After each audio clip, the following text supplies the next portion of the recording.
चुनाव को हम जिंदगी और मौत के रूप में लड़ेंगे। यदि हम मर जाएंगे तो आपका कफन मेरे लिए काम आएगा, अगर दूसरा कोई मर जाएगा तो आपका कफन उसी के ऊपर चढ़ा दिया जाएगा। एक बार जो कमिटमेंट कर लिया फिर अपनी आप की भी नहीं सुनते, ऐसा ही कुछ मिजाज रहा है बिहार के बाहुबलियों में एक प्रभुनाथ सिंह का।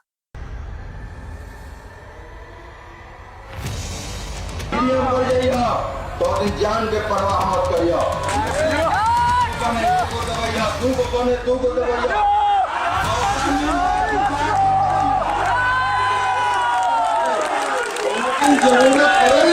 विरोधी का साथ आमने सामने लड़कर फैसला भी कर लिया। बैलगाड़ी चलाने वाले एक गाड़ीवान के बेटे ने जब बैलगाड़ी का पगहा छोड़कर राजनीति का पगहा पकड़ लिया तो फिर सबको पीछे छोड़ते चले गए। इस बीच उन पर 2 विधायकों के हत्या के भी आरोप लगे। वो भी उसी पार्टी के विधायक थे जिस पार्टी की सरकार राज्य में थी। पर प्रभुनाथ सिंह कभी रुके नहीं, कहीं झुके नहीं, बस राजनीति के गलियारों में कदम बढ़ाते चले गए कि हम किसी पर उंगली नहीं उठाएंगे, लेकिन अगर किसी ने हमारे सीने पर हाथ लगाया तो हम चुप बैठने वाले नहीं, हम मुंह तोड़ जवाब देने का काम करेंगे। प्रभुनाथ सिंह की दबंगई की कई कहानियां हैं। ये कहानियां किसी फिल्मी स्क्रिप्ट से कम नहीं है। फिल्मों की कहानियां सस्पेंस में कम पड़ जाएंगी, लेकिन प्रभुनाथ सिंह की राजनीति की, अपराध की कई कहानियां ऐसी है जिसे आप जब सुनेंगे तो बस सुनते चले जाएंगे। इन्हीं कहानियों को लेकर मैं आपके सामने हाजिर हूं और बताना चाहता हूं बिहार की राजनीति में प्रभुनाथ सिंह का क्या बोलबाला था, उनकी क्या शख्सियत थी। आज जो जेल के अंदर बैठे हैं वो कभी बिहार के राजनीति में कितना चमकते थे, इस बात को भी बताएंगे और अपराध की दुनिया में उन पर कौन कौन से आरोप लगे और उन संगीन आरोपों के कौन कौन से मामले आज है कि वो जेल के अंदर कैद है। शहाबुद्दीन की अदावत से लेकर लालू की बगावत तक, नीतीश से 2-2 हाथ करने से लेकर प्रशासनिक पदाधिकारियों से लड़ने भिड़ने तक, प्रभुनाथ सिंह कभी पीछे नहीं हटे। प्रभुनाथ सिंह के मन में जो आता था, राजनीति में जो फिट होता था, बस उनके साथी होते थे, वरना सब उनके दुश्मन।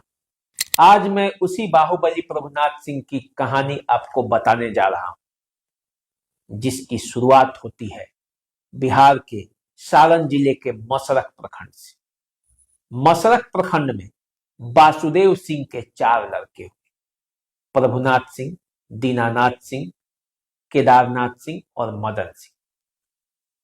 इन 4 लड़कों में प्रभुनाथ सिंह सबसे बड़े थे। प्रभुनाथ सिंह के पिता वासुदेव सिंह मसरख रेलवे स्टेशन पे जो अड्डा था बैलगाड़ियों का, जो अड्डा था घोड़ा गाड़ियों का, उसके वो ठेकेदार समझ लीजिए, क्योंकि उनका भी संबंध तत्कालीन विधायक रामदेव सिंह से अच्छा था और रामदेव सिंह के प्रभाव के वजह से वासुदेव सिंह उस बैलगाड़ियों के अड्डे और घोड़ा गाड़ियों के अड्डे के एक तरह से ठेकेदार थे। बैलगाड़ी भी चलाते थे अपने जीविका के लिए, लेकिन जैसे जैसे समय गुजरा प्रभुनाथ सिंह बड़े हुए और जब प्रभुनाथ सिंह बड़े हुए तो वो भी रामदेव सिंह के दरबार में जाने लगे। रामदेव सिंह ने अपने अच्छे संबंधों की वजह से प्रभुनाथ सिंह को एक सीमेंट का लाइसेंसी दुकान खुलवा दिया। इस लाइसेंसी दुकान की वजह से प्रभुनाथ सिंह का जो परिचय है वो क्षेत्र में बढ़ने लगा, लोगों से जान पहचान होने लगा और प्रभुनाथ सिंह सामाजिक रूप से स्थापित होने लगे। लेकिन इस बीच एक वक्त ऐसा भी आया जब रामदेव सिंह की हत्या हो गई और रामदेव सिंह की हत्या का आरोप जो लगा वो प्रभुनाथ सिंह और उनके भाई दीनानाथ सिंह पर लगा। इस हत्या के बाद प्रभुनाथ सिंह जेल गए। जेल से ही उन्होंने चुनाव भी लड़ा। पहला चुनाव तो वे नहीं लड़े, रामदेव सिंह के हत्या के बाद उनके बेटे हरेंद्र सिंह ने चुनाव लड़ा और वो मसरख के विधायक बन गए। लेकिन जब वर्ष 1985 का समय आया, प्रभुनाथ सिंह जेल के अंदर थे, तब उन्होंने निर्दलीय ही नामांकन कर दिया। शेर छाप चुनाव चिन्ह मिला और ये हल्ला हो चला कि जेल का फाटक टूटेगा, प्रभुनाथ सिंह छूटेगा। और इसी नारे ने ऐसा माहौल बनाया कि हरेंद्र सिंह को प्रभुनाथ सिंह ने चुनावी मात दे दी। 1985 में पहली बार प्रभुनाथ सिंह मसरख विधानसभा क्षेत्र से विधायक बनकर अब जनता के बीच थे। प्रभुनाथ सिंह इसके बाद जनता के बीच इतने लोकप्रिय हो गए कि उन्होंने उसके बाद कभी राजनीति में पीछे मुड़कर देखा नहीं। प्रभुनाथ सिंह अपने बातों को लेकर, अपने वचनों को लेकर पक्के थे। वो जो कहते थे वो कर देते थे और यही खासियत उनके समर्थकों की संख्या बढ़ाने लगी। और एक वक्त ऐसा भी आया जब प्रभुनाथ सिंह इस बिहार के ही नहीं, उत्तर बिहार के ही नहीं, बल्कि पूरे बिहार में उनकी धाक जम गई थी। 1985 के बाद वक्त आया 1990 का। 90 का वो दौर था जब बिहार की राजनीति तेजी से बदल रही थी। जनता दल का उदय हो चुका था। कांग्रेस का सत्ता समापन के तरफ था। तब प्रभुनाथ सिंह ने जनता दल ज्वाइन कर लिया। जनता दल के टिकट पर वे चुनाव लड़े और फिर वो विधायक बन गए। प्रभुनाथ सिंह दूसरी जीत के बाद मसरख से दोबारा विधायक बन गए और तब उनका राजनीतिक कद और बढ़ गया। क्षेत्र में प्रभाव बढ़ा, लोगों की सहायता भी करते थे और लोगों के बीच उनकी बाहुबली छवि भी बरकरार होने लगी। प्रभुनाथ सिंह की दबंगता ऐसी थी कि बिना उनके मर्जी के अब मसरख के आसपास के इलाकों में कोई काम होता नहीं था। प्रभुनाथ सिंह जो चाहते थे वो होता था और यही दबंगता उनकी शख्सियत को भी बढ़ाती थी, क्योंकि प्रभुनाथ सिंह उन लोगों के लिए भी खड़े होते थे जो प्रभुनाथ सिंह के साथ होते थे। यही कारण था कि प्रभुनाथ सिंह का राजनीतिक वर्चस्व बढ़ने लगा और धीरे धीरे राज्य भर में उनकी चर्चा होने लगी। जब प्रभुनाथ सिंह की चर्चा मसरख से निकलकर पटना के गलियारों तक बढ़ी तो कई आंखों के वो किरकिरी भी बनते गए। 95 आते आते प्रभुनाथ सिंह के विरोधी भी बिहार की राजनीति में भी कई लोग हो गए। लालू यादव से उनकी अदावत भी बढ़ गई थी और तब वे आनंद मोहन के साथ मिलकर बीपीपा का निर्माण किए और बीपीपा के टिकट पर चुनाव लड़े। इधर लालू यादव ने देखा कि जब प्रभुनाथ सिंह उनका साथ छोड़ दिए हैं तो उन्हीं के शागिर्द अशोक सिंह को खड़ा किया। अशोक सिंह को टिकट देकर 1995 में उन्होंने मसरख से विधायक बनवा दिया। प्रभुनाथ सिंह पहली बार विधानसभा का चुनाव हार गए थे। प्रभुनाथ सिंह ने चुनाव हारा था, लेकिन मसरख विधानसभा को इतनी आसानी से छोड़ दे ये प्रभुनाथ सिंह को मंजूर नहीं था। ऐसा कहा जाता है कि प्रभुनाथ सिंह ने कहा था किसी सभा में कि 90 दिनों के अंदर अशोक सिंह विधायक नहीं रहेंगे। राजनीति में लोग कहते हैं प्रभुनाथ सिंह ने भी कहा था और उनकी ये कथनी सत्य हो गई जब अशोक सिंह 90 दिन के अंदर ही पटना में एमएलए फ्लैट में मार दिए गए और इसका भी आरोप प्रभुनाथ सिंह पर ही लगा और इसी आरोप में अभी वो जेल में भी। इसके अलावे भी कई आरोप प्रभुनाथ सिंह पर थे और उन आरोपों में भी सजा हो गई है और उन आरोपों के वजह से भी अभी प्रभुनाथ सिंह जेल में है। तो देखिए 95 में जब प्रभुनाथ सिंह चुनाव हार गए और अशोक सिंह की हत्या हो गई, अशोक सिंह अब इस दुनिया में नहीं रहे, तो मसरख विधानसभा क्षेत्र का विधायक कौन? मसरख में फिर अशोक सिंह के भाई तारकेश्वर सिंह ने चुनावी कमान संभाली और तारकेश्वर सिंह वहां से विधायक हो गए। लगातार कई बार वो वहां से चुनाव जीते, लेकिन प्रभुनाथ सिंह उसके बाद मसरख विधानसभा से कभी चुनाव लड़े नहीं। उन्होंने एमपी बनने की ठानी और 1998 में पहला चुनाव समता पार्टी के टिकट पर महाराजगंज लोकसभा क्षेत्र से लड़ा। 98 का चुनाव वो बड़ी आसानी से जीत गए। तब कांग्रेस के प्रत्याशी महाचंद्र प्रसाद सिंह को उन्होंने पराजित कर दिया। 98 के बाद 99 में लोकसभा का चुनाव हुआ फिर, और 99 का चुनाव भी वो बड़ी आसानी से जीत गए और 2000 आते आते प्रभुनाथ सिंह राष्ट्रीय राजनीति में छाने लगे। प्रभुनाथ सिंह की वाक्पटुता उन्हें अब वो कद दिला रही थी, क्योंकि वो सोनिया के खिलाफ भी बोल रहे थे और लालू यादव के खिलाफ भी। राष्ट्रीय स्तर पर अब प्रभुनाथ सिंह की हनक और पकड़ दोनों बनने लगी थी। 2004 का भी चुनाव उन्होंने बड़ी आसानी से जीत लिया। तब उन्होंने आरजेडी के प्रत्याशी जितेंद्र स्वामी को चुनावी मात दी थी। लगातार 3 एमपी का चुनाव जीतकर अब प्रभुनाथ सिंह बिहार की राजनीति में एक ऐसे नेता के रूप में उनकी पहचान हो गई थी, जो जो चाहते थे वही होता था। एक तरफ सिवान में शहाबुद्दीन थे तो दूसरी तरफ महाराजगंज में प्रभुनाथ सिंह। दोनों एक दूसरे के विरोधी दल में, तो दोनों एक दूसरे के काट के रूप में राजनेताओं ने इनका इस्तेमाल करना शुरू किया।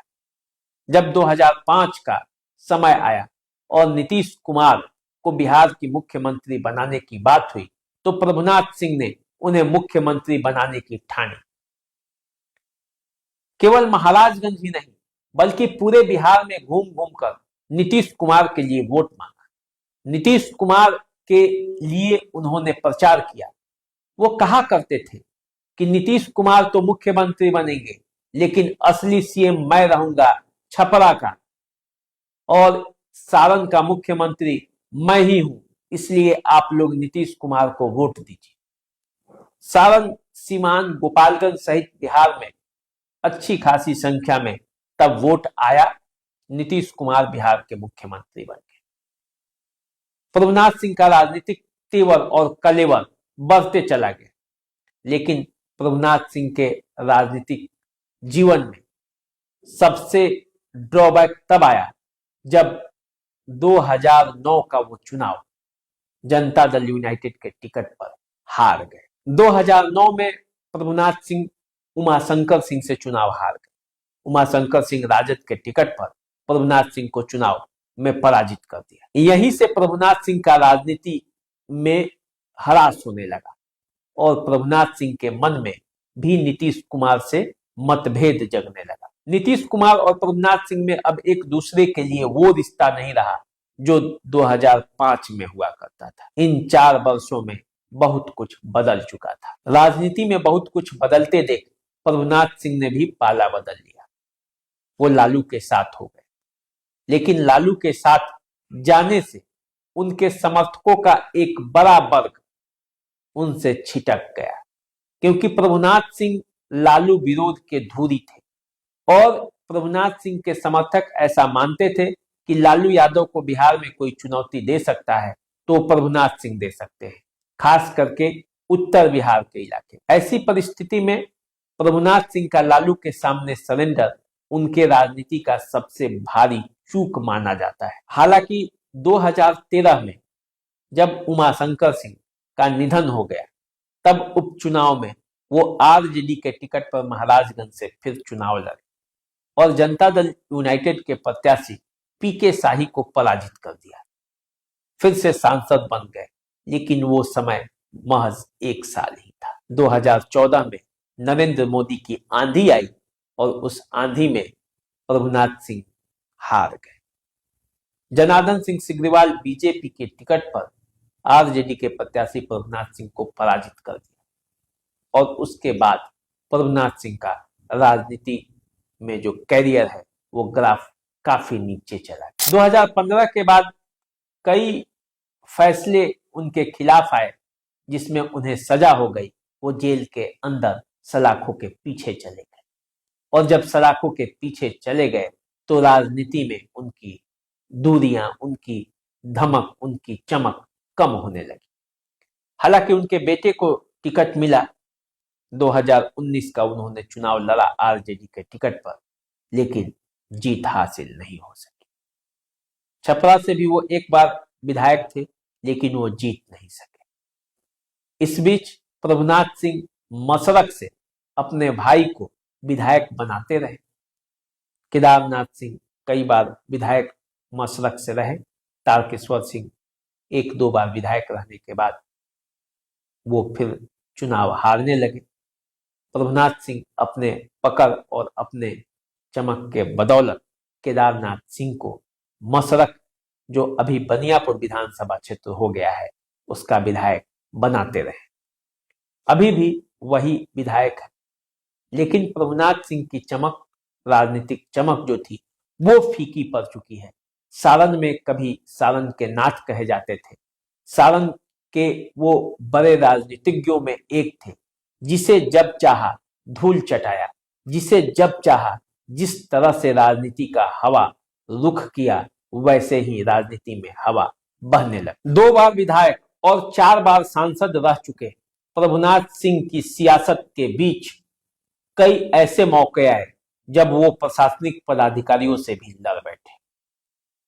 अपने और अपनी जनता के लिए वो किसी से लड़ने भिड़ने से कभी परहेज नहीं करते थे। सारण के डीएम कुंदन कुमार से उनकी लड़ाई चर्चा में थी। चुनाव आयोग तक इस मामले में हस्तक्षेप करना पड़ा, लेकिन प्रभुनाथ सिंह पर सिर्फ प्राथमिकी दर्ज करने के अलावे कुछ हुआ नहीं। प्रभुनाथ सिंह को रामदेव सिंह हत्याकांड में आरोप मुक्त कर दिया गया था।